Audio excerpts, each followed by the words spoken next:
depuis le début, ça va peut-être faire un peu redondant, mais c'est la semaine du déconfinement. Ça a été un enjeu qui a été décidé par le Lab RH après une réflexion de la plupart de ces startups qui nous ont dit tout simplement que quand elles discutaient avec leurs contacts RH, elles se rendaient compte qu'elles étaient un peu perdues par la situation. Et du coup, l'idée, ça a été de se faire s'exprimer nombre de startups sur différents sujets autres que de l'administratif, parce qu'on voyait que ça commençait à se perdre. Et du coup, aujourd'hui, on aborde la thématique de recréer l'engagement pendant cette période de déconfinement. Et du coup, pour le faire, on a Alexandre et Raphaël de Fly the Nest qui viennent nous parler de comment retrouver une dynamique collective efficiente. Ok, I got the mic. Merci. Bonjour à tous. C'est assez perturbant de voir que des prénoms, donc moi je vous invite à mettre votre caméra on si vous voulez, comme ça on sera tous à égalité, on pourra tous se voir. Et on va commencer par quelque chose euh, pour faire un peu connaissance. Tous ceux qui ont leur caméra on, je ne sais pas s'il y en a qui veulent d'autres jouer le jeu, je vais vous proposer de mimer un peu votre énergie du moment. Dans quelle énergie un peu vous vous situez? Est-ce que vous êtes plutôt sommeil? Est-ce que vous êtes plutôt rock'n'roll? Quelle est un peu votre dynamique individuelle pour voir un peu quelle est la dynamique collective de ce Zoom? Et si vous voulez voir un peu qui va mimer quoi, vous pourrez voir avec à droite ceux qui n'ont pas l'habitude de Zoom, vous pouvez tourner sur les images. Et donc voilà, c'est parti. Tout le monde peut mimer son énergie. Et bah, tout le monde est en super forme. Je suis ravi de commencer ce webinaire. Merci à Alex pour cette introduction. Moi, en termes d'énergie, je suis à 5 sur 5. Je suis vraiment refait d'intervenir sur cette thématique-là. Pour ceux qui ne me connaissent pas, je m'appelle donc Alexandre Delmas. Beaucoup d'Alexandre au sein aujourd'hui. J'ai travaillé au lab pendant 4 ans. J'ai participé à sa création et à la création de cette belle dynamique et j'ai rejoint Fly the Nest pour justement m'intéresser à cette notion de dynamique collective. Je suis également philosophe de formation et coach et j'adore enseigner sur ces thématiques d'intelligence collective. Et j'ai invité Raphaël à me rejoindre, qui est elle aussi passionnée par l'intelligence collective. Raphaël, je te laisse dire deux mots. Ouais, bah, moi, ça fait un peu plus d'1 an que je suis chez Fly the Nest. Et avant ça, j'étais chez Numa, qui est un accélérateur de start-up. Et justement, moi, la question qui m'intéresse vraiment, c'est comment on aligne des collectifs et comment faire en sorte que 3 personnes intelligentes mises bout à bout, ça crée encore plus d'intelligence collectivement parce qu'elles se sont donné un cap, elles se sont donné une culture commune qui fait que c'est un peu cliché de dire ça, mais que 1 plus 1 plus 1 égale 5 ou 6 plutôt que 1 plus 1 plus 1 égale 2 ou 1, parce que parfois, c'est des choses que j'ai pu voir dans ma carrière.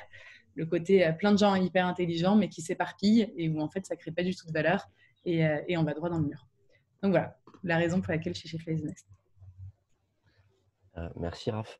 Petite support technique, si vous avez des questions, je sais que tout le monde a le micro en mute, mais vous avez le chat qui est juste ici. Donc, si vous avez des questions ou des besoins de précision, n'hésitez pas, comme on est deux, il y aura toujours un de nous qui a un œil sur le chat. Donc, posez vos questions, on y répondra autant que faire se peut. On n'a pas de présentation, je suis vraiment navré pour ceux qui pensaient voir une présentation. L'idée, c'est vraiment d'avoir plutôt une discussion avec vous et de partager un peu notre expérience sur ce que c'est qu'une dynamique collective efficiente. 2 mots peut-être sur Fly the Nest, que je définirais comme justement une dynamique collective, surprise, puisque c'est le thème de notre intervention. Pourquoi parler de collectif plutôt que d'organisation? Parce que pour nous, l'organisation, finalement, c'est un moyen au service d'une raison d'être. Et donc aujourd'hui, on est même en discussion pour savoir si notre organisation, qui aujourd'hui est une SAS classique, il n'est pas temps pour elle de se splitter pour avoir finalement 2 organisations au service d'une même raison d'être. Je reviendrai tout à l'heure là-dessus. Et pourquoi une dynamique? Parce que je crois, et c'est aussi pour ça que j'ai eu envie de rejoindre Fly the Nest, qu'on a réussi à faire des dynamiques individuelles. On est 22 cofondateurs aujourd'hui chez Fly the Nest, une seule et même dynamique collective. Et c'est un peu notre métier. Notre raison d'être, c'est d'accompagner les réalisations individuelles et aussi collectives, donc tant des individus que des organisations, en accord avec leur environnement. Et pour ça, ça fait un peu plus de 4 ans, on a 4 années d'expérience, qu'on s'intéresse sur comment faire pour aligner des collectifs et les rendre performants dans l'exécution et trouver des relais en termes de leadership pour justement réussir à amener un peu plus loin cette dynamique collective. Donc, comment créer cette dynamique, comment passer aussi le relais de cette dynamique-là sont les choses qui nous intéressent. En 4 ans, finalement, on peut dire que nous, on a identifié 3 piliers nécessaires à la création d'une dynamique. Un premier pilier qui est l'alignement des équipes, que les équipes soient alignées derrière une raison d'être, des valeurs, une culture d'entreprise. Raphaël va vous en parler dans quelques instants. Un deuxième pilier qui est celui de l'exécution. Comment on fait pour que ce ne soit pas simplement une théorie, que ce ne soit pas simplement des mots, cette raison d'être, et que les valeurs du collectif soient incarnées jusque dans les process de l'organisation. Nous, chez Fly the Nest, on a une valeur qui est progresser en toutes circonstances, par exemple. Et comment on fait pour incarner cette valeur-là? Ça fait 3 mois que j'ai rejoint Fly the Nest et au bout de 3 mois, je suis censé faire ce qu'on appelle un feedback culture. Donc, c'est à moi d'aller chercher tous les collaborateurs avec qui je suis allé travailler pour recueillir des feedbacks sur nos 5 valeurs, savoir si je les incarne, plus ou moins, et savoir quel axe d'amélioration je peux avoir. Je vous parle de ça parce que j'ai réalisé mon point des 3 mois hier, et ça s'est très bien passé. Et donc, je suis très content de voir à quel point ces valeurs-là sont des outils aussi, tant de feedback que de progression, que d'objectifs. Enfin, le dernier pilier, après l'alignement, après l'exécution, c'est le leadership. Moi, je crois beaucoup que le leadership, c'est réussir à créer du mouvement, réussir à faire en sorte qu'on soit suivi. C'est une influence qu'on exerce pour être suivi. Je pense qu'on ne décide pas d'être leader. Je pense que les gens décident de nous suivre. Et c'est voir un peu comment on peut trouver des relais, trouver des leaders qui vont justement créer cette dynamique. Avant de passer la parole à Raphaël, qui va vous expliquer un peu plus cette notion d'alignement, vous donner un peu des tips concrets pour voir comment vous, à votre échelle, vous pouvez aussi aligner vos équipes. J'aimerais m'arrêter 2 secondes sur 3 dynamiques qui m'ont inspiré, moi, pendant ce confinement. J'ai eu la chance de cofonder pendant le confinement le podcast Dynamique Collective. Si ça vous intéresse, on vous enverra le lien. Et j'ai eu la chance d'interviewer Olivier de Microdon, d'interviewer Yann de Cardiologues, qui est une intelligence artificielle dans la médecine, ou Anjaro, qui est aussi membre du Labérage sur la mobilité d'entreprise. Et pourquoi j'aimerais vous parler de ça? Tout simplement parce que Microdon a réussi pendant ce confinement à générer un peu plus de 505 730 euros avec l'arrondi en Microdon. C'est des spécialistes sur salaire et de l'arrondi en caisse. Et ils ont décidé d'aider pendant ce confinement, comme effort de guerre, l'AP-HP, donc les hôpitaux de Paris, et aussi le Secours populaire pour aider les plus démunis. Et ils ont réussi à mettre en place 2 initiatives très rapidement. L'arrondi en caisse qui était déjà présent chez Monoprix, par exemple, ou les grandes enseignes, qui a permis de financer la recherche et de financer aussi un certain nombre de biens pour les soignants. Et ils ont réussi à mettre en place une deuxième initiative qui est les paniers solidaires. Je ne sais pas si vous en avez entendu parler. Les paniers solidaires, justement, c'est… moi, ce qui me passionne, c'est qu'au sein du lab, avant, quand je travaillais, on s'intéressait à comment faire travailler ensemble des concurrents. Et Microdon a réussi cet exploit, réussi à faire travailler Ulule et KissKissBankBank ensemble, qui sont quand même 2 concurrents de plateformes de crowdfunding, pour justement créer des paniers solidaires. Un panier de 30 euros, c'était une personne aidée pendant 3 à 4 jours, et pour distribuer ces paniers-là, qui sont des biens de première nécessité, aux plus démunis. Je trouve que c'est une belle dynamique, un bel exemple qui m'a inspiré, et je reviendrai là-dessus sur un peu les secrets de cette dynamique-là. La deuxième dynamique qui m'a inspiré, c'est celle de Cardiologues, qui est une intelligence artificielle dans le domaine de la médecine. Donc, une intelligence artificielle qui permet d'avoir accès à une expertise au niveau des lectures en cardiologie, des électrocardiogrammes. Ils ont réussi à faire une étude clinique en 10 jours au lieu de 6 mois. Si ça a été possible, c'est peut-être qu'il y a quelques collaborateurs qui ont passé des nuits blanches, mais c'est surtout qu'ils avaient réussi à créer une dynamique et que tout le monde s'est un peu relevé les manches et qu'ils ont su prioriser pendant cette tempête-là et mettre les efforts, l'énergie au bon endroit. Et si on rentrait dans le vif du sujet, Nicole Lévy, avec grand plaisir, je pensais qu'on y était déjà. Je voulais vous partager un peu ces inspirations-là. La dernière, c'est aussi Anjaro, justement, qui a levé 13,4 millions d'euros, qui était un acteur majeur du plan de continuité. Et si je vous parle de ça, c'est parce que dans les interviews que j'ai menées dans le cadre de ce podcast-là, ce qui est ressorti, c'est que s'ils ont réussi à avoir cette dynamique-là, s'ils ont réussi à s'engager dans cette crise-là, c'est parce qu'ils avaient travaillé en amont sur le cadre de cette dynamique-là. Autrement dit, sur leur culture d'entreprise, et qu'avant, ils ont réussi à s'aligner en tant qu'équipe pour dire on veut aller là. Et voilà comment on veut y aller avec ces valeurs-là. Et si on existe en tant que collectif, c'est à cause de cette raison d'être-là. C'est ce qui fait que Anjaro a dû gérer non pas un problème d'engagement et de désengagement au sein de ses équipes, mais un problème de surengagement pendant le télétravail. Et je vais passer la parole à Raphaël pour entrer dans le vif du sujet, qui va vous expliquer un peu justement comment elle a réussi à faire en sorte que cette équipe soit alignée, puisque c'est Raphaël qui a accompagné Anjaro, et comment vous pourriez justement aligner vos équipes. Merci pour votre écoute. Raphaël, you got the mic. Ouais, merci Alexandre. Moi, du coup, je voulais vous partager 3 outils qui sont les 3 outils qu'on travaille, nous, pendant la phase d'alignement avec les équipes, qui sont vraiment les 3 outils cœur de comment on crée une dynamique collective. Donc, le premier outil qui est assez connu aujourd'hui, surtout après la loi Pacte, c'est le sujet de la raison d'être. Comment est-ce qu'on construit une raison d'être comme outil motivationnel pour ces équipes? Et donc, en 2 mots, la raison d'être, c'est quoi? C'est pourquoi j'existe et à quoi est-ce que ma société sert? Enfin, mon entreprise, à quoi est-ce qu'elle contribue de façon très concrète? Vous avez peut-être déjà entendu parler de raison d'être comme celle de la Maïf, qui est assez connue, qui est l'attention sincère portée à l'autre et au monde. De plus en plus d'entreprises définissent leur raison d'être. Orange, par exemple, vient d'annoncer qu'ils avaient défini leur raison d'être et qu'ils l'avaient inscrite dans leur statut. Du coup, concrètement, pour créer une dynamique collective, comment ça marche la raison d'être? Déjà, comme le disait Alexandre tout à l'heure, c'est un super outil de motivation et d'engagement pour les salariés. Je reprends Anjaro. Donc, Anjaro, c'est quoi? C'est un logiciel qui permet aux grands groupes de faire de la mobilité de leurs salariés en intragroupe. Cas d'usage classique, c'est par exemple Sodexo qui gère des cantines. Comment est-ce qu'ils gèrent l'absentéisme d'un salarié? Ils peuvent se connecter à Anjaro, voir où est-ce qu'il y a des salariés disponibles pas loin de la cantine où ils ont un manque de salariés et ils peuvent emprunter un salarié à une autre cantine du réseau Sodexo. Donc, c'est vraiment la mobilité intragroupe. Leur raison d'être à Anjaro, c'est pérenniser le marché de l'emploi. Et du coup, quand Quentin, qui est le CEO d'Anjaro, a fermé ses bureaux juste avant le confinement, le discours qu'il a eu vis-à-vis de ses équipes, c'est « Rappelez-vous que nous, ce qu'on est en train de faire, c'est permettre à des cols bleus, des personnes qui sont dans des situations assez précaires vis-à-vis de l'emploi, de conserver leur boulot. Donc, rappelez-vous que concrètement, tout ce que vous allez faire pendant le confinement, ce à quoi vous allez œuvrer, derrière, c'est des personnes qui conservent leur boulot, c'est des familles, c'est des familles qui sont toujours en capacité de payer leur loyer à la fin du mois. Et du coup, rattachez-vous à ça pour trouver une motivation quand on sera tous en confinement, chacun chez soi. » Donc, c'était un message très fort pour créer cette dynamique collective et ça a très bien marché, comme le disait Alex. Le problème qu'ils ont eu à gérer derrière, ça a été même que les équipes étaient beaucoup trop engagées.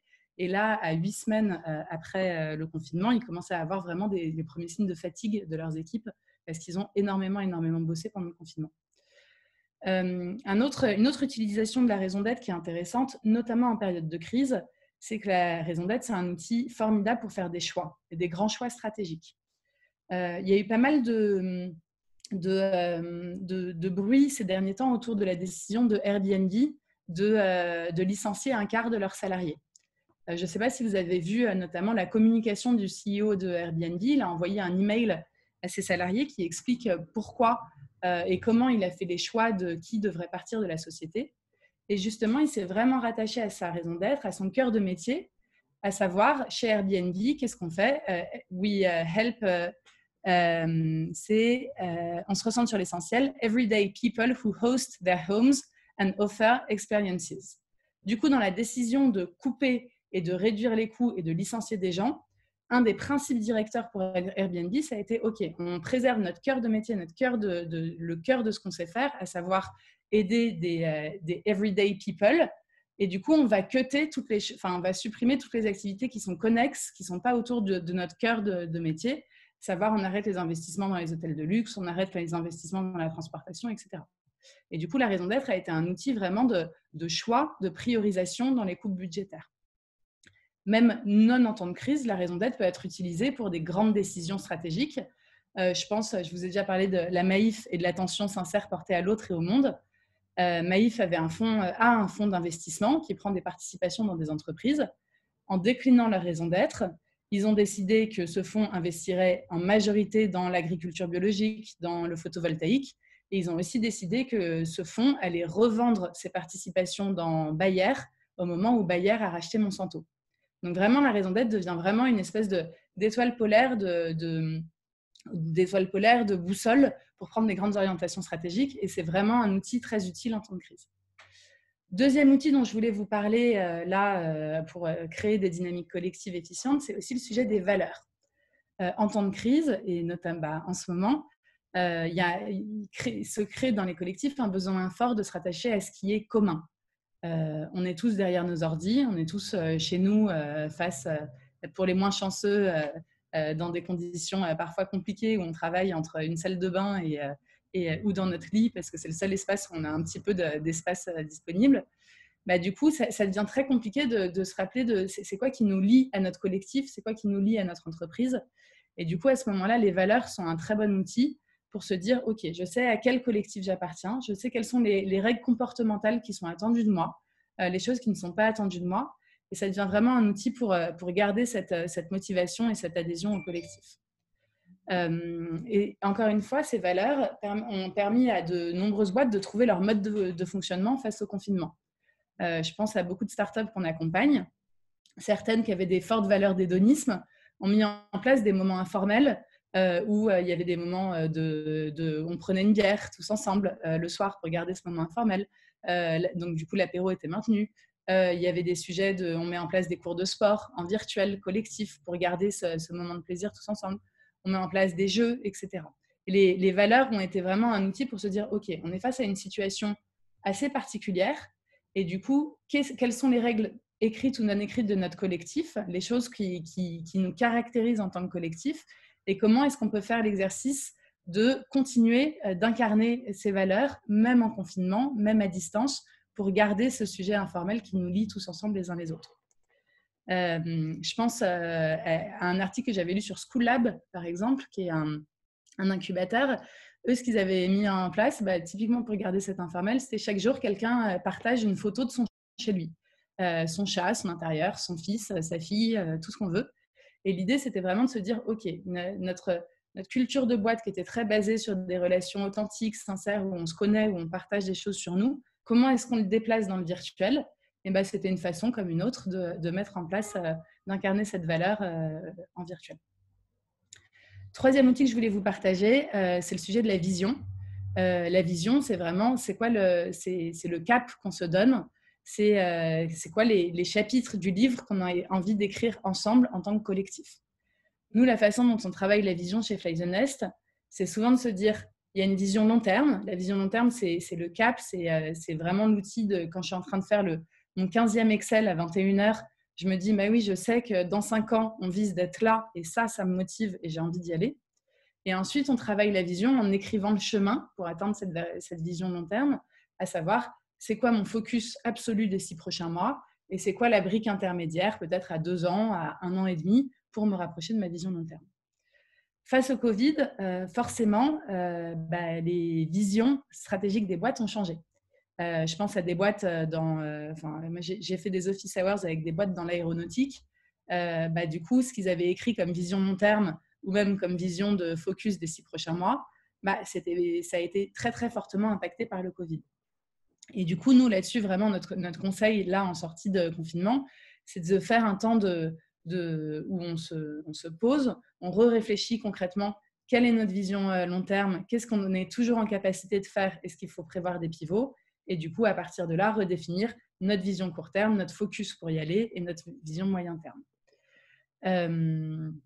Pour beaucoup d'entreprises qu'on accompagne aujourd'hui, les visions court terme sont vraiment autour de on a trouvé notre mode d'organisation, on a capitalisé sur l'expérience du confinement. Beaucoup d'entreprises ont vu des choses fortement bouleversées.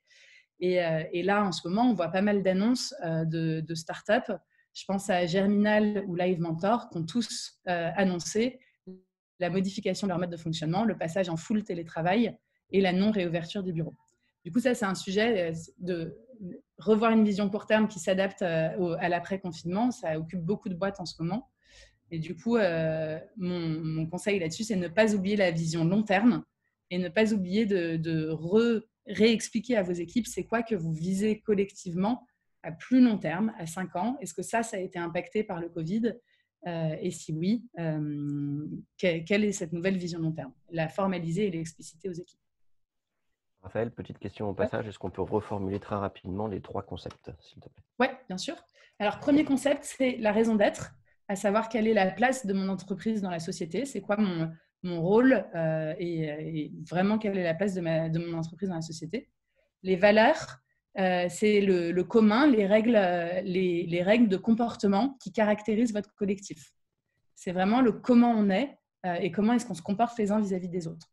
Et troisième concept que je vous ai partagé, c'est la vision, qui est un outil de cap et d'engagement. C'est vraiment quel cap est-ce qu'on se donne, c'est quoi la destination, et qu'on travaille avec une destination long terme et ensuite les chapitres, les jalons pour atteindre cette vision long terme, donc qui sont la vision court terme et la vision moyen terme. Toute dernière chose que je voulais partager avec vous pour ce sujet des dynamiques collectives, c'est vraiment en ce moment, on voit aussi un focus, et c'est normal, sur le care et comment est-ce qu'on reste à l'écoute de nos équipes et à l'écoute de leurs besoins dans cette période qui est si particulière. Du coup, nous, ce qu'on encourage vraiment à faire, c'est mettre en place des outils de mesure du mood de la team.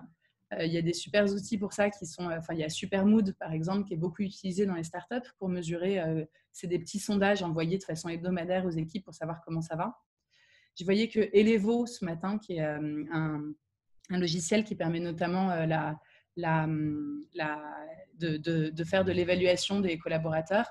Elevo ont publié sur LinkedIn un petit sondage pour savoir justement post-confinement, au moment où les collaborateurs reviennent au travail, faire un petit sondage pour savoir comment ils vont, comment ils se sentent, c'est quoi leur ressenti par rapport à la situation. Autre sujet, du coup, pour le care, et bien montrer cette attention portée aux collaborateurs, c'est être capable de piloter la charge de travail de chacun. Alexandre en a parlé tout à l'heure, il y a parfois eu un sujet de surengagement pendant le confinement. Dans d'autres boîtes, c'était plutôt le désengagement, mais être capable de suivre est-ce que les gens, comment ils se sentent, est-ce qu'ils se sentent surchargés, sous-chargés, c'est hyper important pour être capable d'adapter la charge de travail de chacun. Voilà, je m'arrête là. J'ai beaucoup parlé. J'ai pas vu toutes les questions. Alexandre, est-ce qu'il y en a à traiter? Non, c'est bon, les questions, j'ai continué à suivre et Alexandre Delmas a répondu petit à petit sur le chat. Merci pour cette première intervention, c'était très intéressant. En plus, c'était tout juste dans les cordes, donc parfait niveau timing. Normalement, il y a Clément qui nous a rejoint. En effet, bonjour à tous. Désolé, souci technique de mon côté, mais je n'en attendais pas moins d'Alexandre de prendre le relais et d'animer. Merci à Alexandre pour cette animation. Merci Raphaël et Alex pour votre intervention. Donc, grâce à vous, on a vu ces trois piliers que sont la raison d'être, les valeurs et la vision, et qui vont permettre de recréer cet engagement en période de déconfinement. Et puis, Raphaël, tu évoquais également à la fin un quatrième pilier qui est celui du care, et qui, je pense, est effectivement nécessaire à prendre en compte aussi. En fait, on l'a vu, ces quatre piliers, ils servent à quoi? Ils servent à recréer du lien avec les collaborateurs puisqu'ils donnent une raison qui est partagée par tout le monde. Et puis, en fait, ce lien et le fait de partager un sens commun, c'est aussi ce qui permet de créer un climat de confiance. Et le climat de confiance, c'est justement la thématique sur laquelle Bénédicte, notre seconde intervenante, va intervenir. Bénédicte, si tu es là, parce qu'il y a beaucoup de caméras, donc je ne vois pas tout. Clément, je te laisse la oui, parole. je suis là. Je mets le diaporama en route. Voilà, donc du coup, je ne vous vois plus, désolée, mais ah non, pardon, je n'ai pas partagé l'écran. Donc, vous ne voyez pas le diaporama, c'était quand même le but du jeu.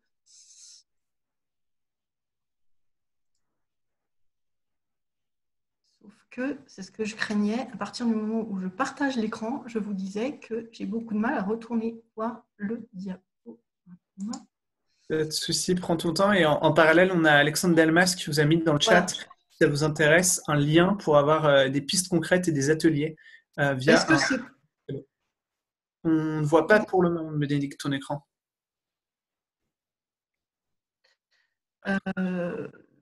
Alors, si tu n'arrives pas à le partager… Vous l'avez, oui, je l'ai partagé pourtant. Mais le problème, c'est qu'une fois qu'il est partagé, pour aller voir le diapo, il faut que je fasse échec. Et j'ai l'impression qu'à ce moment-là, vous me perdez. Pas de souci, on peut le partager de notre côté. On avait prévu, décidément, aujourd'hui, c'est l'informatique. Attends. Ça va peut-être aller mieux là. Ah, c'est bon, parfait. Ça. Pardon, je n'avais pas été au bout, je n'avais pas cliqué sur partager. Alors, je vais vous parler aujourd'hui de la confiance comme facteur essentiel de la reprise. Et je l'ai intitulé également « Facteur essentiel du New Deal managérial », verbatim que j'ai emprunté à la chercheuse en sciences de management, Isabelle Barthes. Juste refaire un tout petit focus rapide, justement pour recréer la cohésion avec tout ce qu'on vient de voir. Vous parlez à la fois de confiance, culture et care en m'appuyant sur 2 études et enquêtes qui ont été réalisées pendant le confinement. La première, celle que vous avez à l'écran, qui portait sur 2900 personnes, qui a montré que pour 39% des personnes interrogées, la culture du présentéisme est une des raisons pour lesquelles l'employeur pourrait s'opposer au télétravail. Le manque de confiance arrivait avec 17% de répondants. L'autre étude que je voulais vous mentionner est une étude réalisée par Opinionway sur 2000 personnes qui a montré que 44% des salariés en télétravail se disent en détresse psychologique. Et je voulais insister sur un phénomène qui montre également les notions d'inégalité homme-femme, femme-homme, qui sont que 22% des femmes se disaient en détresse élevée contre 14% des hommes. Voilà, un petit peu faire le lien entre la présentation précédente et celle de tout à l'heure. Alors, on a voulu ces sessions interactives. On va avoir 2 sondages. Je vais vous laisser pour le premier 1 minute et vous aurez à choisir 3 facteurs essentiels, d'après vous, de performance en cette période de déconfinement. Je parle de performance durable, à la fois individuelle, des équipes et de l'entreprise. Et en fait, ce qu'on a prévu, on va avoir des sondages et des questions ouvertes. On fera la collecte de tout ce qui a été dit dans le chat pour les questions ouvertes. Et pour ceux qui le souhaitent, vous aurez une présentation complétée des petits trucs et astuces de chacun, même si aujourd'hui, ce que je vais faire, c'est vous donner, je dirais, un petit peu le théorique qui va vous permettre de retourner chercher les éléments sur lesquels vous appuyez concrètement. Voilà. Alors, les 10 éléments que je vous propose parmi lesquels je vous propose de choisir sont la créativité, l'innovation, l'apprentissage, la flexibilité, l'implication, la fidélisation, la confiance, l'engagement, l'autodiscipline ou autre. Et si vous choisissez autre, vous pouvez vous exprimer dans le chat. Je lance le chrono pour 1 minute.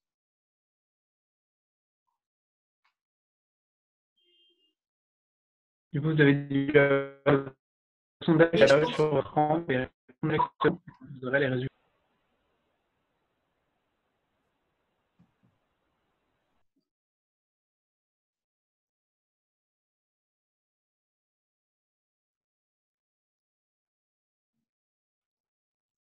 Alors j'espère, mais ça, on va le savoir dans quelques temps, qu'effectivement la confiance va être sortie comme pilier, mais peut-être pas.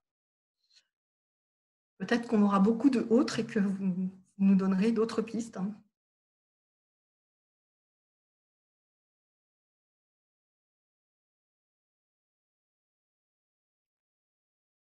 On arrive presque à la fin. Et voilà, je pense que vous pouvez soumettre et on va afficher les résultats de notre panel. Effectivement, la confiance arrive alors très très largement en tête puisqu'elle ressort avec 83%. Et je pense qu'on va voir avec la suite que ce n'est pas si étonnant que ça puisqu'elle a énormément de bénéfices. Ensuite, on a la flexibilité. Quasiment à un taux de réponse identique avec l'engagement. Et je regarde, on a quelques éléments autres qui arrivent avec 7%. Voilà, merci à vous. Alors, on est bien parti pour... Ah, j'ai plus la main pour passer au slide suivant. Voilà. Alors, sur les bénéfices de la confiance, je pense que si vous avez coché en si grand nombre la case confiance, c'est que justement, vous aviez ces bénéfices en tête. Donc, je ne vais pas m'attarder dessus. Je vais plutôt définir la confiance dont je parle. Et pour ça, j'emprunte la définition de Valérie Neveu, qui définit la confiance comme un état psychologique dans lequel nous acceptons notre vulnérabilité, état qui est fondé sur la façon dont on perçoit à la fois les comportements et les intentions des autres. Je voudrais insister aussi sur les théories de la motivation dans l'environnement de travail qui montrent que la confiance, effectivement, est un des facteurs essentiels de la motivation, et c'est probablement pour ça que vous l'avez coché, puisque motivation et aussi engagement, on était comme thème sur l'engagement, la remotivation pour cette reprise.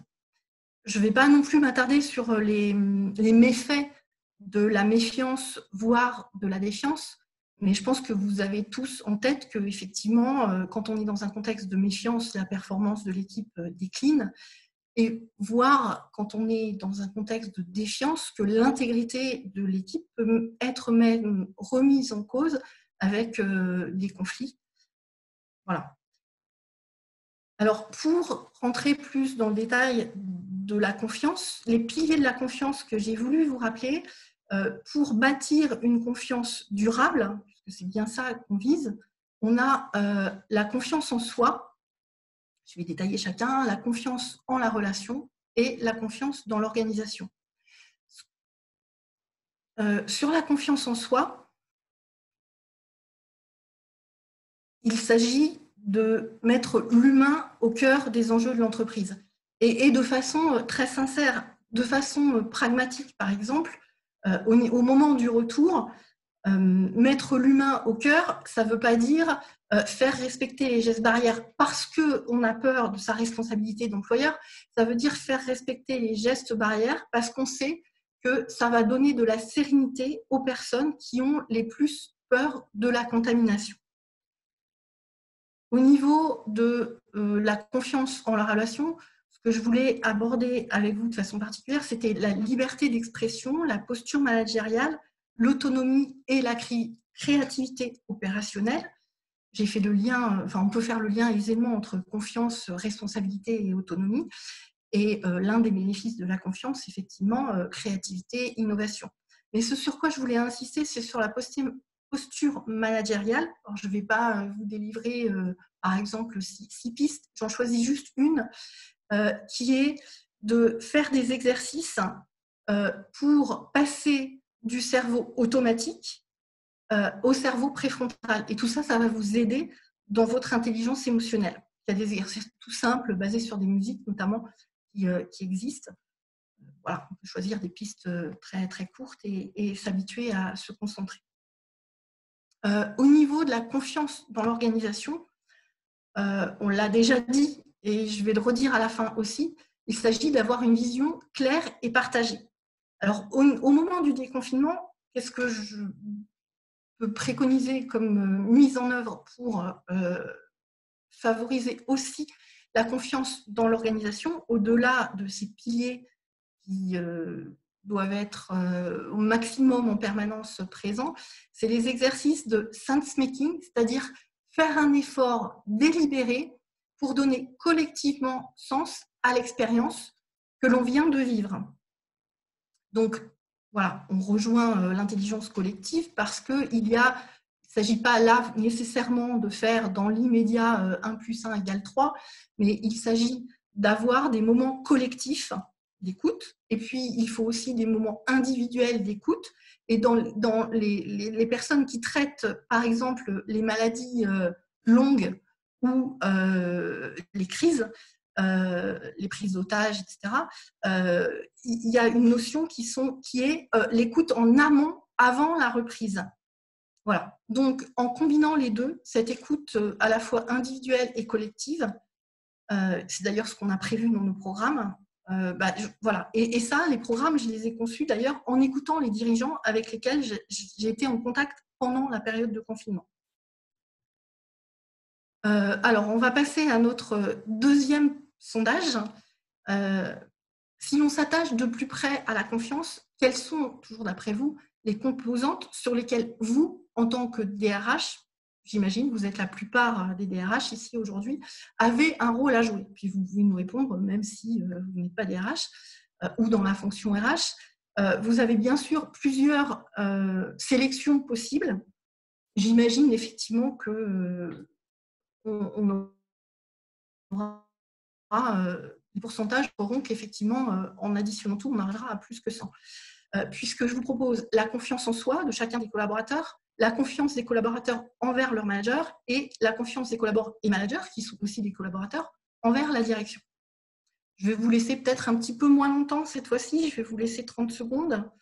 Une fois que les questions auront apparu, est-ce que... voilà, merci.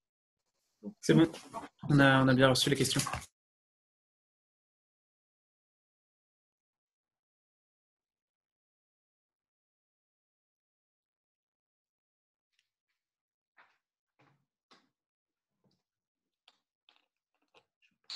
Pour me désaltérer un petit peu.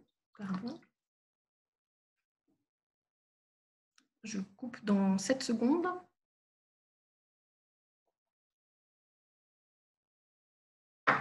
C'est bon. Vous avez soumis? On a eu un commentaire de quelqu'un qui disait on ne peut pas cocher les 3, on ne peut en sélectionner qu'un. Donc, a priori, la question ne peut pas en choix multiple. Du coup, on verra probablement les leviers sur lesquels vous pouvez le plus agir. Vous voulez relancer le sondage? Pourquoi pas? Je m'adapte. Relançons-le, ça peut être intéressant. Tu peux le reconfigurer en QCM, Alexandra, rapidement? Je vais essayer, ouais. Okay. Alors, j'avance et tu me fais signe quand tu es prêt. Très bien. OK. Parfait. Voilà. Super. Merci, Alexandra. Merci pour la personne qui a laissé le commentaire. Alors, confiance en soi. Effectivement, rapidement, j'ai l'impression que c'était celui qui a été le moins coché. Je ne vais pas vous faire un cours sur la confiance en soi. Je voulais juste vous rappeler les dimensions de la confiance en soi et sa différence avec l'estime de soi et vous donner quelques petites clés pour la confiance en soi généralisée. Tout simplement mieux s'aimer, c'est-à-dire faire taire la petite voix en soi, la petite voix critique intérieure. Et pour la confiance en soi spécifique, je trouve que ce slide met en avant le fait d'agir. Et pour les personnes qui manquent de confiance en elles, souvent elles ont tendance à être perfectionnistes, ce qui les empêche d'agir parce que tout simplement pour elles, si elles ne sont pas parfaites, elles sont nulles. Donc, les aider en leur proposant, par exemple, de prendre un petit bloc-notes et de noter les actions sur lesquelles elles ont ressenti des éléments positifs, ça va les aider à ancrer en elles quelque part la fierté d'avoir réussi ces éléments. Et souvent, ça peut être des éléments mineurs, voilà, mais on construit comme ça petit à petit.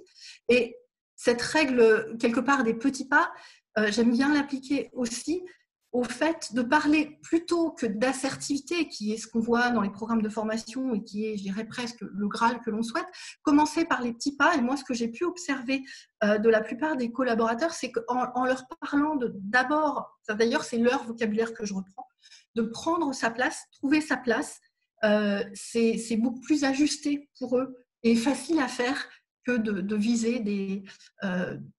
de se confronter aux autres en se mesurant. C'est juste dans un premier temps, je suis juste avec moi-même, je prends ma juste place et petit à petit, tout ça s'équilibre. Je voulais vous faire part de quelques corrélations entre la confiance en soi et certaines variables. Alors là aussi, vous aurez les supports, ce sera intéressant probablement d'aller les regarder, vous verrez les liens plutôt positifs ou négatifs selon la confiance en soi et ses variables, mais je voulais juste insister sur les 3 dernières que vous voyez à l'écran. C'est-à-dire que les nouvelles informations données à un individu sur sa performance interagissent avec sa confiance antérieure et vont affecter sa capacité future à la performance. Et les managers, quand ils ont ça en tête, ils vont non pas ne pas donner les éléments négatifs, mais peut-être veiller à ce que la confiance soit bien installée avant et aider l'installation de cette confiance en soi.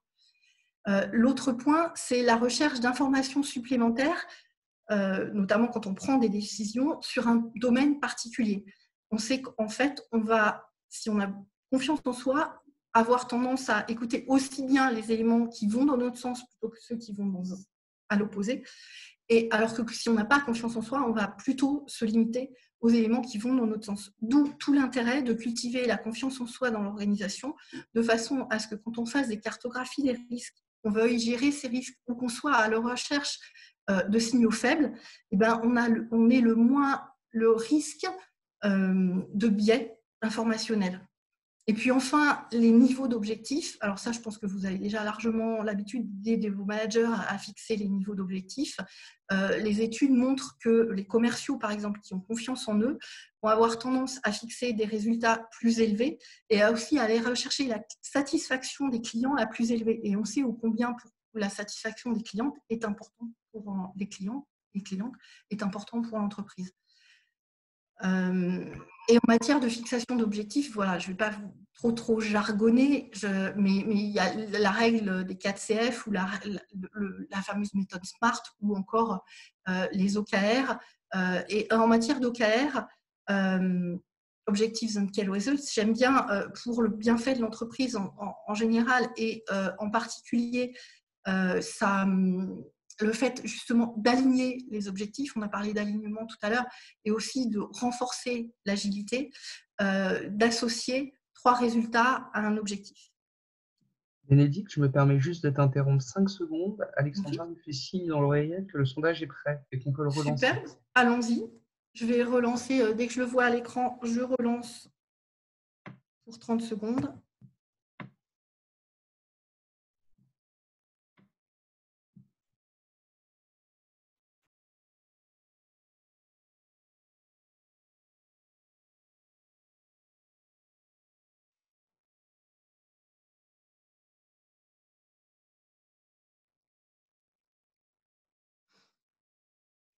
On y est presque, vous allez pouvoir soumettre. Voilà, et Alexandra va pouvoir nous donner le résultat.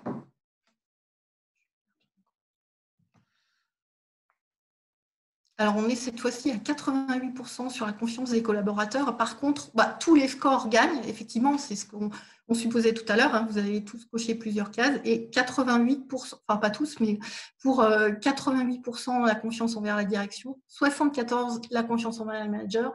Et ça me paraît naturel, 55% la confiance en soi de chacun des collaborateurs. Merci à tous. Alors ça, c'était la partie sondage. On va passer à la partie questions ouvertes, puisqu'en fait, je vais vous demander dans le chat de nous dire comment, d'après vous, vous pouvez jouer un rôle pour améliorer la confiance en soi de vos collaborateurs. Je vais vous relaisser 1 minute. J'essaierai de regarder le temps. Je ne suis pas sûre que pour les autres, on pourra être plus long. On va laisser 1 minute à chaque fois. Peut-être un tout petit peu moins sur celle-ci, pour être sûr de ne pas trop sabrer la présentation. Mais on va s'approcher quand même d'un temps suffisamment conséquent. Il te reste 10 minutes pour info, Bénédicte. Bon, alors c'est bon, on peut prendre la minute entière.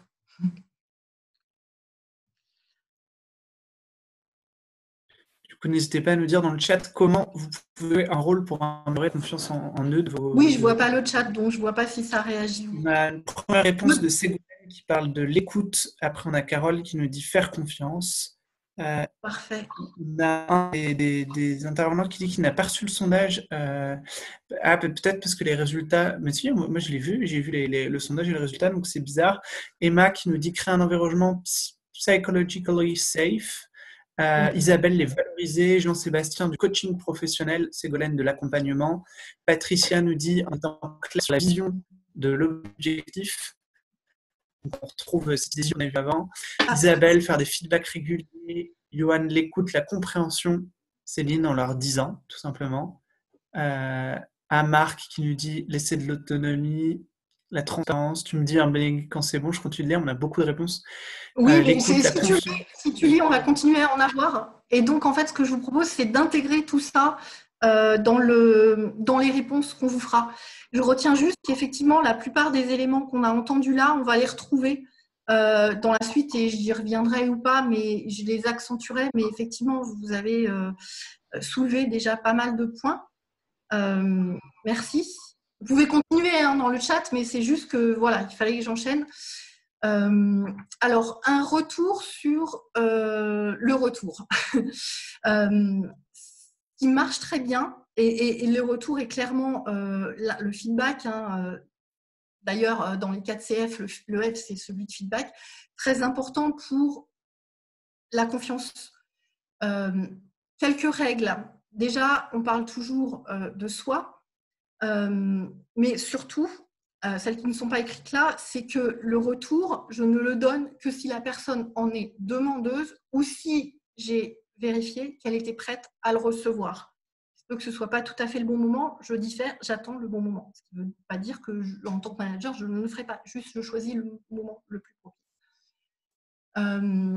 Ensuite, il y a, quand je dis je parle de mon expérience et de façon précise. Vous avez le mot précis sur le slide. Ensuite, les autres règles sont du côté de celui qui reçoit le feedback. On va retrouver l'écoute, justement. Et alors là, je dis écoute active. C'est pour ça que c'est important de former les gens à l'écoute active parce qu'elle n'est pas naturelle. La reformulation, s'assurer qu'ils ont bien fait. Ça non plus, ce n'est pas un exercice forcément très évident. Et surtout, ne pas faire de feedback du feedback parce que sinon, vous rentrez dans des justifications et là, on n'est plus dans la confiance. Et puis, bien sûr, remercier la personne qui vous a fait le feedback. Voilà, donc s'exprimer avec selon moi. Alors, on va rentrer sur les composantes de la confiance dans le manager, quoi qu'on y était déjà de toute façon. Mais pour les préciser, alors vous avez 4 confiances calculées. Là aussi, je recite Valérie Neveu. Alors, dans la confiance calculée, vous avez la compétence, la discrétion, quelque part, ça rejoint un petit peu la sécurité sur laquelle on reviendra aussi tout à l'heure, la cohérence et le respect des promesses. Et je voulais insister sur le faire ce que l'on dit. Parce que cette exemplarité, elle se retrouve quand les chercheurs font des tests terrain sur à la fois la dimension cohérence et sur la dimension respect des promesses. Ensuite, sur la composante affective, vous en avez 5, l'intégrité, l'ouverture d'esprit, la justice, l'équité, le fait d'être disponible et la bienveillance. Alors, la bienveillance, on en parle beaucoup, mais j'y mets plus précisément, et Valérie Neveu aussi, les termes de sincérité et d'écoute. Alors, quand je vous disais qu'elle n'était pas naturelle, c'est parce que, notamment, il faut apprendre à se concentrer, d'où les exercices que je vous citais tout à l'heure pour entraîner notre cerveau à se concentrer, et puis faire cesser les perturbations de ses pensées. Alors, tout à l'heure, on parlait du coach professionnel, on voit aussi dans l'entreprise du yoga, des sophrologues, etc. Et ça, personnellement, je trouve que pour faire cesser les perturbations de ses pensées, s'entraîner par exemple au yoga, à la méditation, etc., sont vraiment de bons outils. Alors, je vais vous parler du coefficient de confiance. Les éléments, d'ailleurs, avant de vous détailler tous les éléments, je vais revenir sur les 2 grandes composantes, la confiance orientée tâche et la confiance orientée individu. Dans la confiance orientée tâche, vous avez la crédibilité et la fiabilité. Donc, voilà. Et dans la confiance orientée individu, vous avez l'intimité, donc ce qui est rattaché à la sécurité, et l'orientation personnelle, le focus. Et cette orientation personnelle, c'est la façon dont les gens perçoivent que vous êtes très focusé de façon élevée sur vous avec l'écoute de vos besoins et de vos objectifs seuls, ou bien au contraire, je parle là des 2 extrêmes, que vous êtes focusé sur les besoins et les objectifs des autres de façon sincère. Et pourquoi je vous parle de ce coefficient de confiance, c'est parce que vous avez beau être crédible, fiable, avoir d'excellentes compétences relationnelles, si vous avez un focus trop élevé sur vous, les équipes n'auront pas confiance en leur manager. Donc, voilà un outil aussi, en tout cas une prise de conscience à opérer au bénéfice de la confiance. Quelques pistes pour augmenter la confiance des managers, des collaborateurs envers les managers, ou des managers envers leurs dirigeants.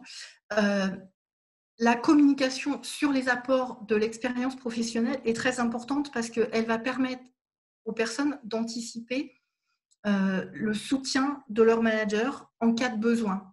Et puis, l'autre exemple de confiance, cette fois-ci interpersonnelle, que je voulais illustrer plus particulièrement, c'est celui de laisser libre cours à l'expression des personnalités. Et l'une des occasions dans lesquelles j'ai eu le plaisir de l'expérimenter, même si sur le coup, j'emploie le terme maintenant, mais c'était pas un réel plaisir, c'est qu'une fois sur l'un de mes postes, j'ai hérité d'une équipe où vraiment il y avait de la défiance. Alors j'ai reconstruit petit à petit, et l'une des clés de cette reconstruction, ça a été de laisser libre cours à l'expression des personnalités, ce qui m'a permis de m'intéresser profondément aux motivations de mes collaborateurs, et par là, au fil du temps, de renouer la confiance. Et d'ailleurs, la personne avec laquelle je suis encore en contact dans cette équipe, c'était la personne au départ, avait le plus de défiance. Voilà. Et du coup, j'ai passé un petit peu en revue ce que je voulais vous dire sur la confiance des collaborateurs envers les managers. Et du coup, je vous laisse à nouveau 1 minute pour vous exprimer dans le chat. Alors, Alexandre, tu pourras refaire la même chose, nous donner quelques éléments pour que ceux qui n'attendent pas les replays ou les supports puissent avoir et qu'on puisse interagir en direct. L'objectif, c'est aussi effectivement qu'ensuite, on puisse vous faire part de la synthèse qu'on aura faite. Voilà, donc comment, d'après vous, pouvez-vous jouer un rôle pour améliorer la confiance de vos collaborateurs envers vos managers?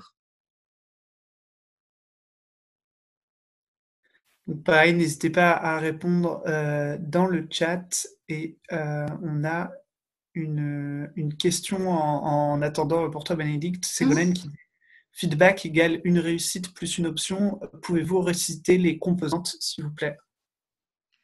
Alors, de la part de la personne qui donne le feedback, elle s'exprime toujours en je. Donc, elle parle de son expérience, de son ressenti face à l'expérience. Donc, elle s'exprime en je.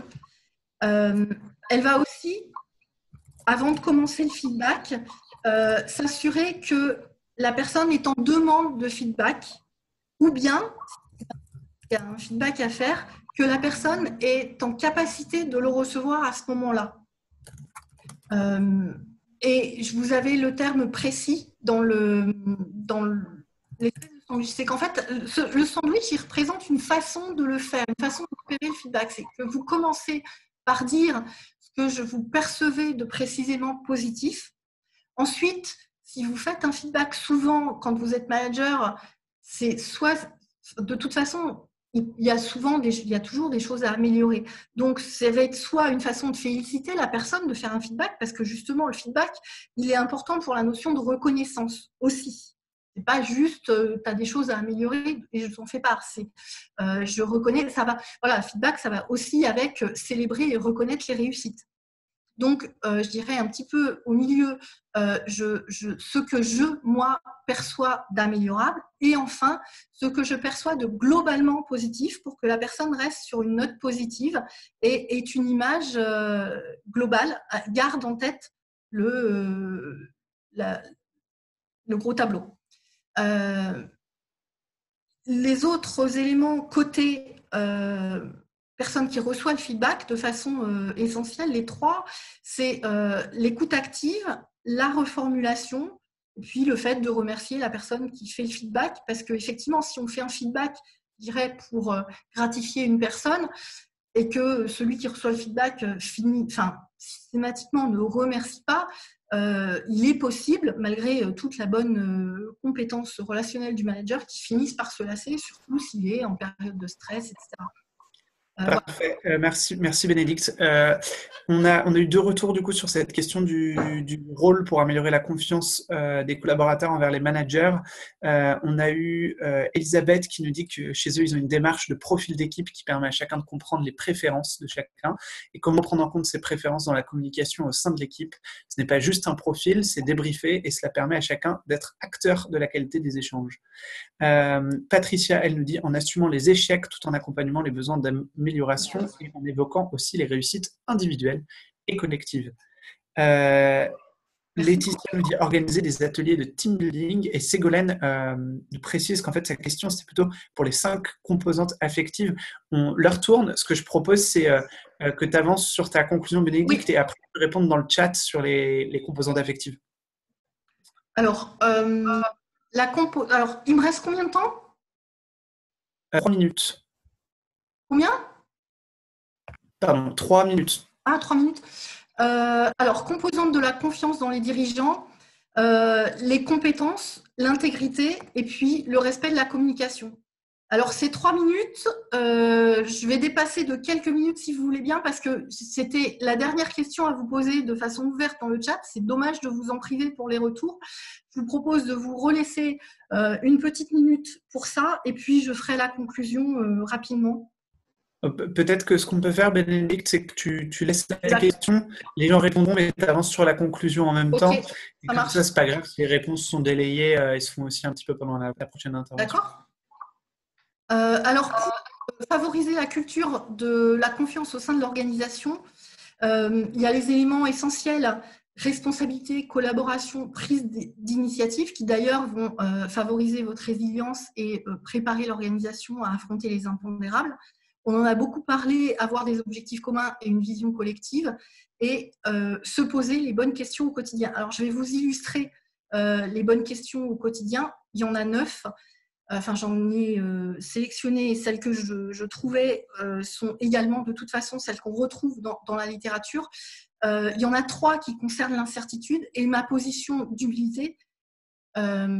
Suis-je vraiment sûre de ce que je fais? Qui d'autre peut m'aider à m'éclairer sur ce point? Et puis avoir un optimisme confiant, voir un petit peu le verre plutôt à moitié plein qu'à moitié vide, et donc plutôt trouver voir des opportunités que des contraintes. Il y a 3 autres questions qui concernent l'objectif commun et la vision partagée. C'est: est-ce que notre échange sert notre mission commune? Suis-je en train de servir mon intérêt et celui de l'équipe? Et est-ce que j'interagis suffisamment dans les 2 sens avec l'équipe pour atteindre l'objectif fixé?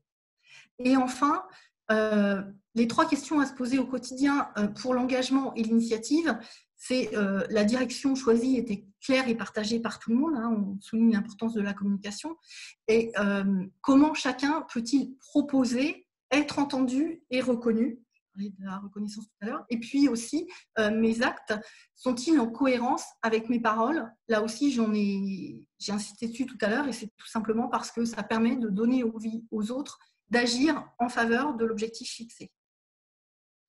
Les programmes de Dolphinus sont basés sur la confiance, et notamment justement le télétravail, parce que là, on était en mode télétravail tout à fait dégradé et que ça a des conséquences, mais qu'on va être aussi sur du management à distance de plus en plus, voilà, ce qui change un petit peu la donne. Et puis, je reste à votre disposition. Voilà. Parfait, merci beaucoup Bénédicte. N'hésite pas à poser la dernière question que tu avais dans le chat et les gens pourront y répondre. Alexandre a très gentiment pris le pas pour répondre à la question de Ségolène sur les 5 composantes et il a déjà répondu dans le chat. C'est gentil parce que je ne l'avais pas. Ok, parfait. Et voilà. tu peux avancer sur la question que tu avais dans le chat. Du coup, c'est la fin de cette seconde intervention. Ce qu'on a vu, c'est que Bénédicte nous a présenté une belle suite, je trouve, à la première intervention d'Alexandre et de Raphaël, qui nous ont présenté, pour rappel, la raison d'être, les valeurs, la vision, le care. Et en fait, on a vu que c'est peut-être au service de la confiance, et que la confiance elle-même se décline en 3 axes: la confiance en soi, la confiance en son manager et la confiance en sa direction et en son entreprise. Vous l'avez vu aussi, on aime bien vous faire travailler, on aime bien vous faire interagir dans le chat. C'est ce que Alexandre et Raphaël ont commencé à faire, que Bénédicte a continué. Et Alexandra et Gaëlle ne vont pas y couper non plus. Leur objectif et leur intervention va consister en fait à vous faire travailler en 2 sous-groupes sur 2 aspects. Un aspect qui est celui de la sécurité et de l'ergonomie, et un autre qui est celui de la psychologie et de l'avenir. Alexandra, Gaëlle, j'en dis pas plus, je vous laisse prendre la parole. Et moi, je voulais remercier Alexandre pour tout ce qu'il a mis dans le chat pendant que je parlais. Pas de problème, c'est un plaisir. Alexandra, Gaël, vous êtes en mute. Je ne sais pas si vous parlez, mais en tout cas, on ne vous entend pas pour le moment. Ah oui, pardon, c'était les 5 composantes affectives. Ah, par contre, c'est Bénédicte qu'on.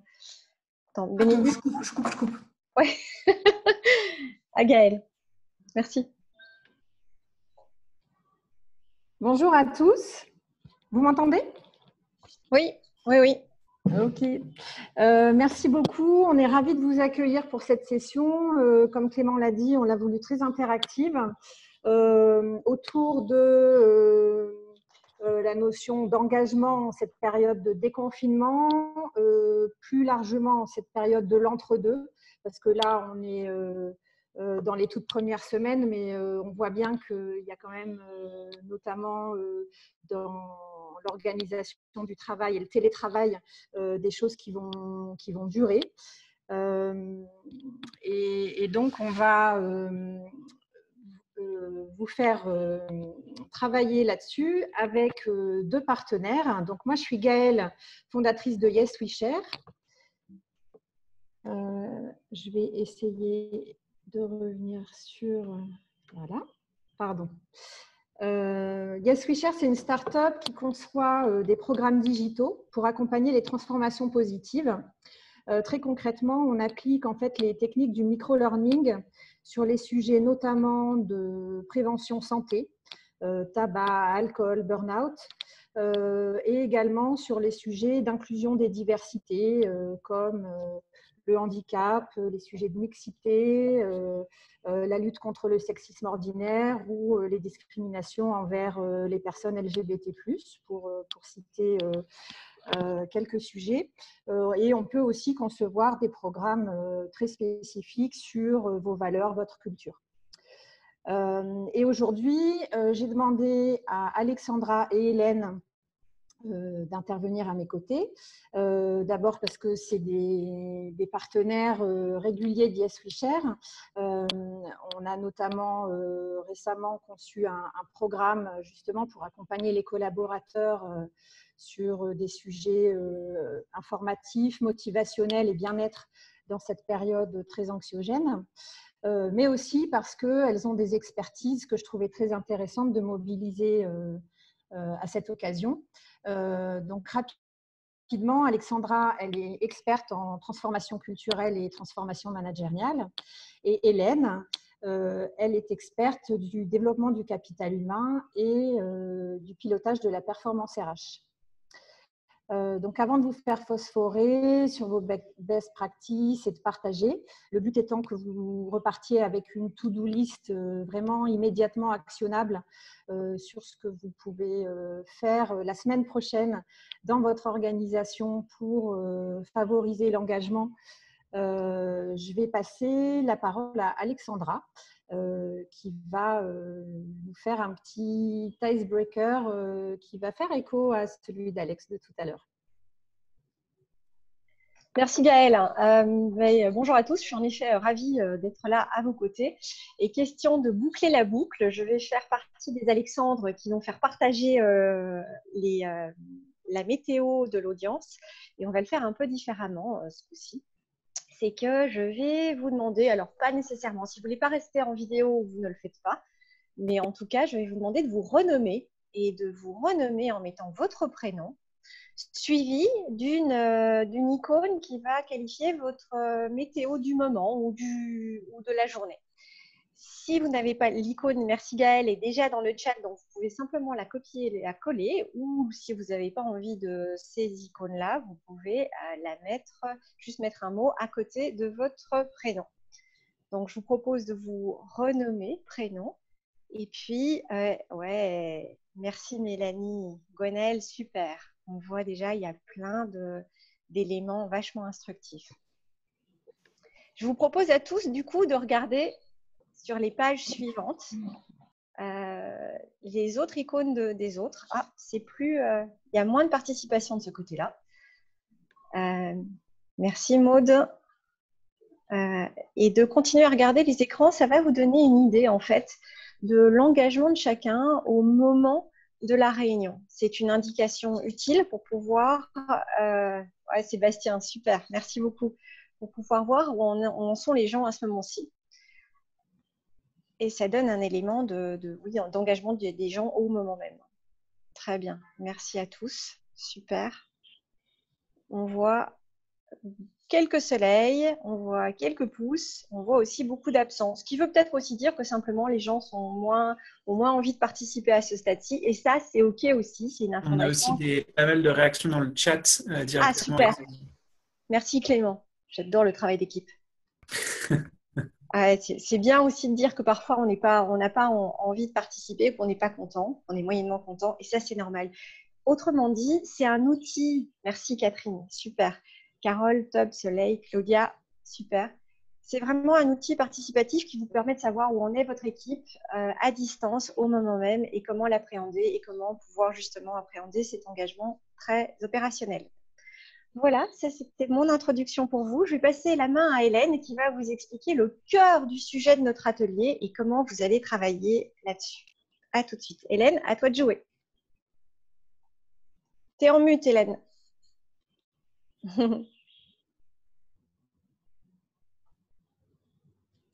Bonjour à toutes et à tous.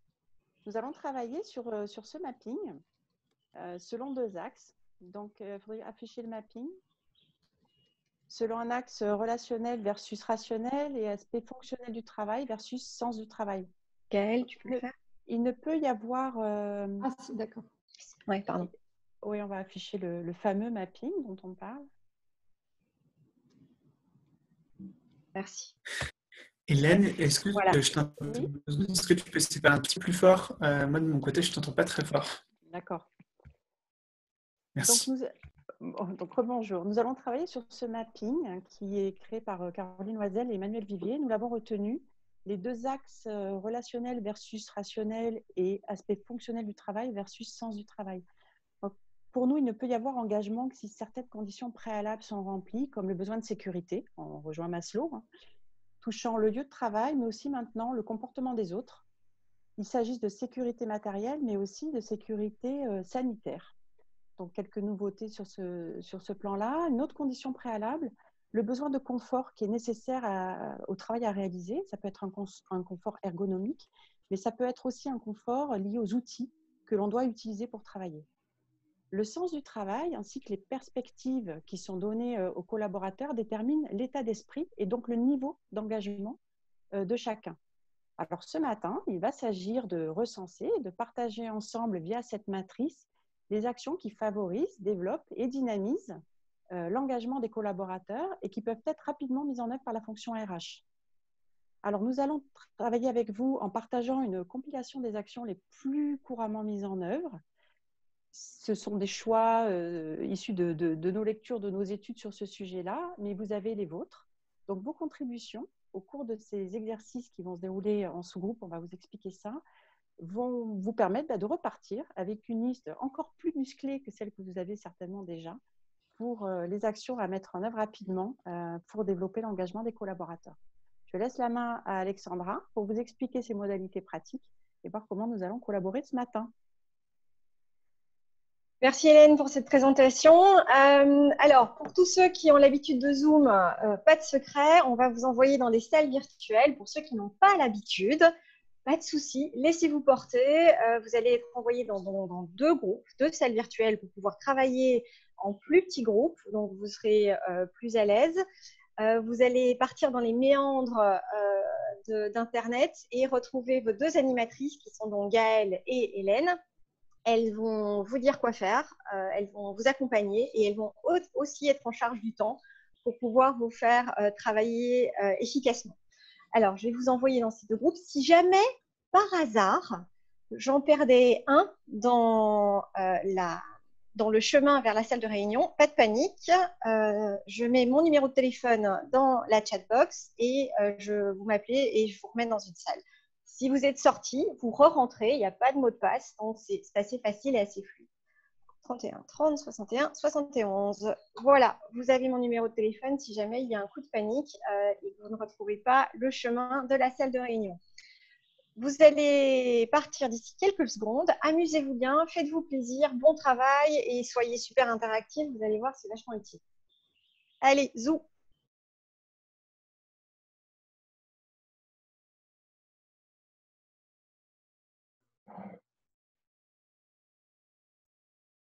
je crois que nous sommes en sous-groupe. Je crois Je que vais les vous... deux sous-groupes ont été divisés, en effet. Tout à fait. Donc, je vais partager mon écran pour qu'on puisse travailler sur cette première partie de matrice. Donc, ce que l'on a répertorié sur la gauche, c'est cette fameuse compilation d'un certain nombre d'actions qui se veulent pragmatiques, opérationnelles et faciles à mettre en œuvre. C'est un départ. L'objectif, c'est que vous, de votre côté, vous puissiez continuer et du coup annoter à droite cette partie-là. Donc, en haut de l'écran, vous avez une barre d'outils Zoom, dont une fonction annoter. Quand vous voulez annoter, quand vous cliquez dessus, vous avez une autre barre qui s'affiche et vous avez la possibilité avec texte d'insérer du texte ou d'écrire dans le chat, si vous préférez, en ligne, vos compléments, vos idées complémentaires pour pouvoir après ressortir et repartir sur cette partie-là de la matrice avec une liste beaucoup plus fournie. Donc, je vous laisse le faire. Entre chaque saisie, n'hésitez pas donc à bien positionner vos textes. Alors, ce n'est pas grave s'ils se superposent dans la mesure où nous, on reclassera et on vous retransmettra l'ensemble au propre, organisé, etc. Mais on ne veut rien perdre de vos contributions.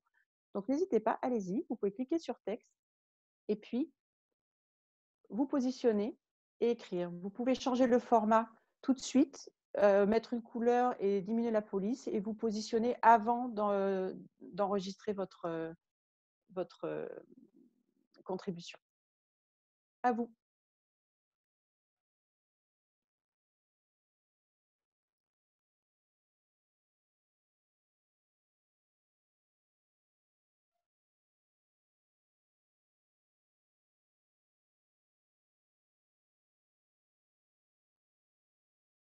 Alors,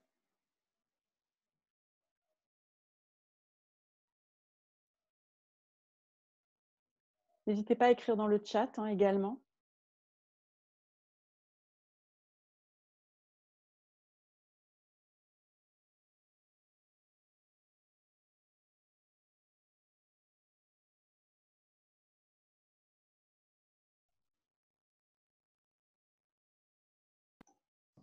Du coup, l'enjeu, là, c'est d'écrire, nous, les normes qui nous sembleraient justes pour imaginer un retour des collaborateurs. J'ai pas très bien compris non plus, là, donc, en fait, vu que tout est écrit sur la gauche, les grands thèmes, je comprends pas ce qu'on peut apporter de plus. Alors, sur la gauche, c'est des premiers thèmes d'actions qui peuvent être rapidement mises en œuvre en termes de sécurité pour favoriser un engagement serein sur le lieu de travail ou chez soi. Et en fait, c'est de permettre à chacun de vous de contribuer par rapport à ce que vous avez déjà fait, ce que vous envisagez de faire et qui ne figure pas à gauche, en fait. Parce qu'à gauche, c'est une première compilation. En fait, moi, je ne peux pas écrire. En fait, c'est… Alors, dites-moi. J'ai pas la possibilité d'écrire. Dans le chat, alors, peut-être. Ouais, super. N'hésitez pas dans le chat à écrire. Il faut cliquer dessus pour que ça marche, c'est ça? Alors, quand vous allez… Oui, vous cliquez dans « Converser ». Non, mais pour écrire sur le slide. Alors, sur le slide, vous allez en haut dans la barre à noter. Vous avez une petite barre qui s'appelle « Annoter ». Dans « Options d'affichage ». Options d'affichage tout en haut. « Annoter ». Bon, je ne vais pas vous déranger plus, je ne vois pas ça. Je l'ai pas. Normalement, en haut de l'écran, vous avez ou en bas, peut-être chez vous, ça peut aussi varier. Ça y est. Super. Eh ben, c'est top. Et donc, quand vous cliquez sur texte, vous pouvez vous positionner, cliquer en texte. Alternativement aussi, si vous voulez, vous pouvez aussi mettre des gommettes en fonction des sujets qui vous intéressent. Sur les sujets de gauche, vous pouvez, en allant toujours sur cette barre d'outils en haut, aller dans « Marquage », sélectionner une gommette que vous aimez ou que vous n'aimez pas, ou un point d'interrogation, et les positionner sur la gauche, justement, pour voir lesquels vous interpellent, lesquels vous plaisent, etc.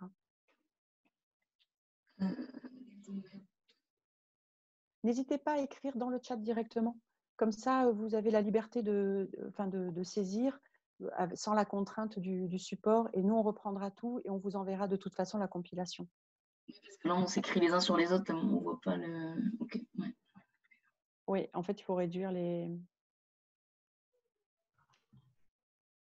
Alors, on va essayer d'organiser ça. Super, les vignettes, ouais. Les polices, du coup, n'hésitez pas à changer les polices. Vous pouvez aller en haut dans Format et diminuer vos polices jusqu'à 12. Et la partie chat sera sauvée en bas à droite. Pas dans le chat. Et nous, on va remettre tout ça pour vous donner tout ce qu'il faut dans les formats. Effectivement, les polices sont un peu élevées. Mais ça, vous n'y êtes pour rien. Donc, dans la partie droite, je vois sonder les collaborateurs avant le retour, se renseigner sur les contraintes de chacun. Oui. Je vois aussi prévoir les retours au volontariat, où chacun soit libre de son rythme, effectivement. Retour d'expérience des collaborateurs via outils type Supermood. Voilà, des exemples d'outils à tester quand on ne les connaît pas. Questionnaire avant le retour. Oui. Alors, je suis désolée, je déplace au fur et à mesure, mais je fais profiter tout le monde. Bloquer les portes. Ah, ça méritera d'avoir des petits détails, s'il vous plaît, pour celui ou celle qui a indiqué bloquer les portes. Effectivement, bloquer les portes, j'ai compris. C'est pour ne pas avoir à les toucher chaque fois qu'on a besoin de passer d'un côté ou de l'autre. Effectivement. Organiser des retours d'expérience des collaborateurs étant revenus sur le site de travail pour rassurer les plus inquiets. Donc là, ça participe à la solidarité aussi, au décloisonnement, qui sont des facteurs importants de confiance et de sérénité parfois aussi. La formation des managers, ça bien sûr, on le voit dans un autre thème également. Voilà. Effectivement, le problème des portes coupe-feu. Il y a aussi le rappel des gestes barrières partout. Donc voilà pour cette… merci. Dans le chat, on a également Johan qui nous a écrit la prise en compte des contraintes personnelles de chacun, notamment la garde d'enfants, l'école, etc. Il y a parfois des entreprises qui ont mis aussi des idées de collaboration sur les gardes d'enfants, sur des problématiques très, très pratiques, donc des forums. N'hésitez pas encore sur le chat. Et comme vous voyez, après, nous, on remet en ordre, on vous donnera… Pardon, j'ai carrément le calme. On vous donnera l'ensemble ensuite. Encore un petit moment. On passe à l'ergonomie. Vous souhaitez? Allez, je vais passer à l'ergonomie. Enregistre. J'efface, mais tout va bien.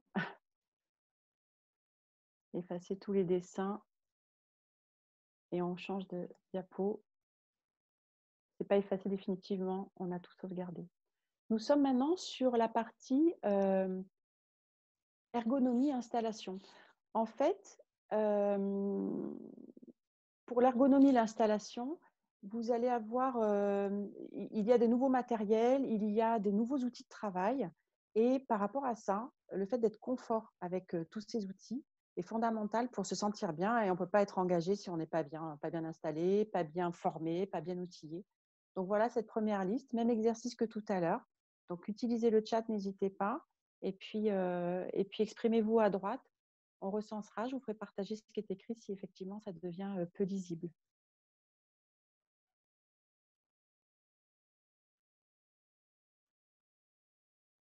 Il nous reste une grosse minute, mais maintenant on est un peu plus aguerri avec les outils.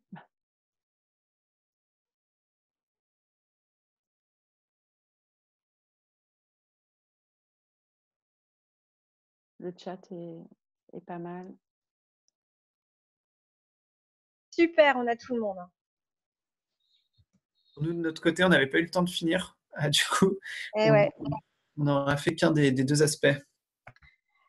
Bon, l'avantage, c'est que l'intelligence collective, c'est qu'on a plein d'idées déjà de notre côté. Si Clément donne son accord officiel du côté du LabRH, est-ce que les gens peuvent continuer à mettre dans la chatbox leurs idées supplémentaires ou on peut peut-être laisser la session ouverte encore quelques minutes après la fin, ce serait déjà pas mal. Bien évidemment, vous pouvez utiliser le chat pour compléter si vous n'avez pas eu le temps de dire les choses et que vous souhaitez en rajouter. Super. Gaëlle, est-ce que du coup, tu as eu le temps de sauvegarder? Ah, tu es sans micro. Micro, Gaëlle. Je vais mettre la dernière slide qu'on n'a pas eu le temps de traiter, la directe en fichier pour les gens qui veulent la voir et continuer dans le chat. Voilà. D'accord. Je vous l'envoie ici en capture d'écran. Et je vois qu'il y a des gens qui sont frustrés. Ouais, désolée, c'était hyper court. C'était un test, pour être transparent avec vous. C'est la première fois qu'on utilise ce système de salle. C'est aussi l'intérêt puis la philosophie qu'on a au lab, c'est de se dire test and learn, hein, n'est-ce pas? C'est la philosophie des startups, c'est de dire c'est en testant les nouvelles choses qu'on va apprendre, et puis parfois on fait des erreurs et c'est pas top, et puis on ne le refait pas, et puis d'autres fois en fait la première fois c'est une erreur et ça aurait pu être perfectible, mais du coup la seconde fois on le perfectionne. Vous étiez nos cobayes, merci en tout cas d'avoir tous joué le jeu et d'avoir essayé. On comprend que c'est frustrant, c'est des choses qu'on prendra en compte si on réutilise ce format d'aventure. Super, on a plein de Clément, merci pour ton élément. Il y a plein d'éléments qui sont vachement positifs dans le chat. Merci à tous de soutenir ces démarches innovantes, comme a dit Clément. Alexandra, je vais faire un petit retour rapide. Parfait. Donc, du coup, je repartage mon écran. Donc, vous voyez tout à l'heure. Gaëlle, j'interviens 2 secondes juste pour dire, il vous reste 2 minutes parce qu'après j'aimerais bien conclure et on doit finir à 11h30 normalement. Ok. Donc là, j'ai fait un enregistrement de notre écran de tout à l'heure. Ça fait partie aussi des… Gaëlle, on ne voit pas bien l'écran. D'accord. Ouais, mets-le au centre, si tu peux. Voilà. En fait, je l'ai enregistré quand il y avait déjà les autres fenêtres. Donc, on voit déjà qu'il y a des gens qui ont utilisé les petites fonctionnalités de marquage pour indiquer effectivement l'importance de mettre à disposition des équipes des outils de collaboration, de favoriser les relations interéquipes transversales. Ça me paraît hyper important pour assurer la cohésion et le bon fonctionnement, effectivement, que les gens aient conscience dans quoi ils s'inscrivent, les contraintes des métiers des autres, la connaissance des métiers des autres. Et puis, quelques petits tips qui ont été déjà suggérés directement. Il y en a plein d'autres dans le chat et encore une fois, on les compilera. Une réunion d'équipe courte de 15 minutes tous les matins, prendre le pouls avec des sondages et des feedbacks, une personne dédiée au soutien RPS, effectivement, un brise-glace pour commencer les réunions, un accueil à distance des nouveaux arrivants dans l'entreprise, etc. Et je repasse la main. Pas de souci, c'était juste qu'on ne voit pas ton screenshot. En fait, il est en tout petit sur notre écran, donc on n'arrive pas à lire. Bon, si tu peux le double-cliquer pour l'agrandissement. Oui, mais il était en plein écran. Donc, du coup, j'arrête le partage d'écran. Et… toute manière, c'est quelque chose qu'on vous enverra à la suite de l'atelier. Donc, si vous n'avez pas pu le lire là, ce n'est pas grave, vous aurez tout le temps de le lire par la suite. Merci du coup, Gaëlle, Alexandra, pour cette intervention. Merci à nos participants également. Il ne nous reste que 5 minutes, donc je vais passer directement sur la conclusion si ça vous va. Donc aujourd'hui, ce qu'on a vu, notre objectif et notre thème, pour le rappeler, c'était cette idée de comment recréer de l'engagement en période de déconfinement. Ce qu'on a vu, ce sont 3 axes au final qu'on a retrouvés un peu dans chaque présentation, mais chacun avait un focus plus fort sur l'un des axes. D'abord, l'idée de culture qui s'est détournée en plusieurs choses, hein, cette idée de raison d'être, de valeur et de vision. Ensuite, cette idée de la confiance que Bénédicte nous a montrée, puis la culture un petit peu plus du care, en fait, qu'on a vu avec Alexandra et Gaëlle. Ce que je vous propose, c'est donc de revenir sur chacun de ces axes pour voir un petit peu les leçons qu'on avait. Mais globalement, comment recréer de l'engagement? En rétablissant un climat sain, en recréant du lien qui s'est perdu, et ce de 3 façons. Donc cette première façon, c'est à travers la culture et les valeurs de l'entreprise. Raphaël nous disait, la raison d'être, c'est une étoile polaire en temps de crise. Effectivement, en fait, c'est ce qui va guider tout le monde. C'est le fait d'avoir un sens commun, de partager quelque chose, de partager une direction dans laquelle on va ensemble. C'est un guide pour retrouver à quel collectif on appartient, nous disaient également Alexandre et Raphaël. On a tous vécu un confinement différent, certains avec enfants, d'autres sans, certains avec des proches touchés par la maladie, d'autres non, certains à la campagne, d'autres en ville, mais du coup, il y a un enjeu de regrouper les gens autour de quelque chose parce qu'on se retrouve plus sur un espace physique, on se retrouve pas forcément sur un quotidien similaire. Et donc, comment réunir les gens? Réunir les gens autour de cette idée de culture, de valeur, de raison d'être.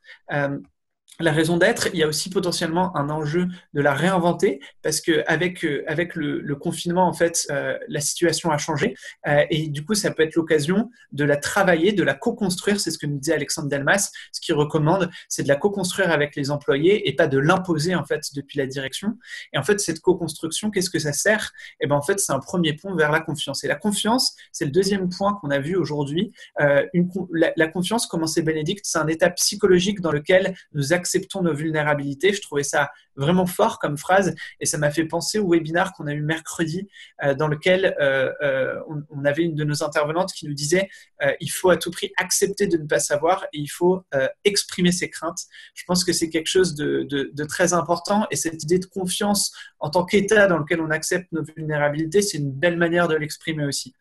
C'est pas grave de ne pas savoir. Ce qui est important, c'est de parler et d'échanger autour de ça. Les collaborateurs ont peur. Ils ont peur de quoi? Par exemple, de la maladie. Eh ben, on ne va pas éliminer cette peur. En revanche, on peut l'accepter, on peut la considérer, on peut mettre en place des mesures pour y répondre. Bénédicte nous a montré 3 axes de la confiance en soi, la confiance entre collaborateurs et managers et la confiance dans le management de l'entreprise. Elle nous a donné des clés pour arriver vers cette confiance et elle nous a parlé notamment un moment de sincérité et d'écoute qui permettent, par exemple, aussi le feedback dont on nous a beaucoup parlé. La confiance, a dit Bénédicte, c'est aussi faire ce que l'on dit. Et effectivement, communiquer, c'est la première brique, je pense, pour montrer aux collaborateurs qu'on se soucie d'eux, qu'on se soucie de leur santé et pour rétablir cette notion de confiance. Idem, mercredi, on avait Florence qui nous avait dit « rassurer fait peur, faire parler rassure ». Et c'est cette idée, en fait, c'est à travers la communication et c'est en parlant qu'on va réussir à rassurer, à créer du lien. Et à quoi ça sert de rassurer? Et ben, ça sert à notre 3e pilier qui était le care, qu'on a beaucoup vu avec Gaëlle, Alexandra et Hélène. Et ce care, il peut se décliner aussi de plusieurs façons. Il y a forcément un aspect relationnel, mais il y a aussi un aspect rationnel. On a vu en fait une matrice, plusieurs axes, un côté fonctionnel, un côté sens, avec ce côté relationnel et rationnel. Qu'est-ce que ça donne? Ça donne d'un côté la sécurité qui crée du relationnel mais qui est fonctionnel, de l'autre l'ergonomie qui elle est plus rationnelle, et d'un côté la psychologie qui de nouveau remet du sens au niveau relationnel et l'avenir qui est du rationnel, relié au sens.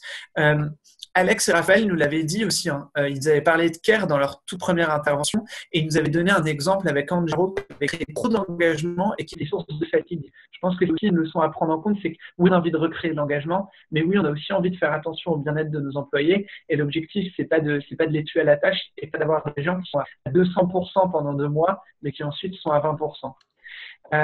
Enfin, la dernière clé, je pense, de ce webinaire, et ça s'est vu en fait tout au long, c'est communiquer. C'est quelque chose qu'on a vu pendant notre semaine du déconfinement.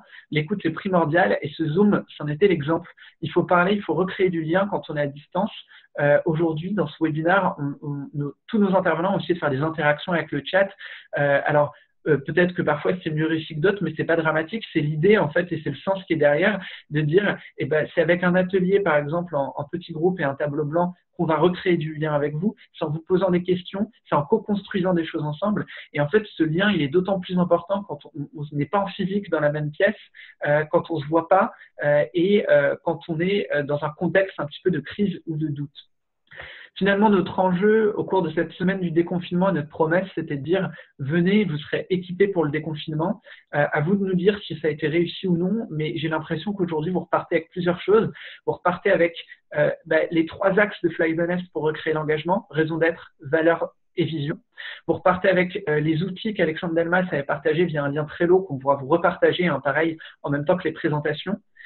Vous repartez avec la formule du coefficient de confiance de Bénédicte, avec ses règles pour un bon feedback. Vous repartez surtout avec la synthèse de tout ce que vous avez dit, dans le chat, mais aussi en fait cette to-do list actionnable que vont vous partager Gaëlle, Alexandra et Hélène et qui sera construite à partir de vos participations.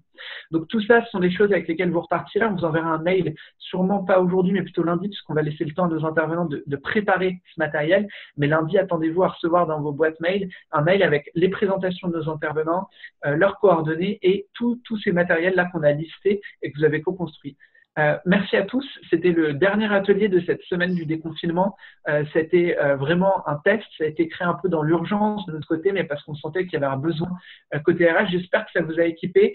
Vous recevrez aussi un lien d'enquête de satisfaction. N'hésitez pas à nous faire des retours. Comme on le disait, c'est grâce à vos retours et à vos feedbacks qu'ensuite nous, on sait comment s'améliorer, quelle idée retenir et réutiliser, quelle autre idée ne plus utiliser potentiellement. Merci à tous, merci à nos intervenants et bonne journée.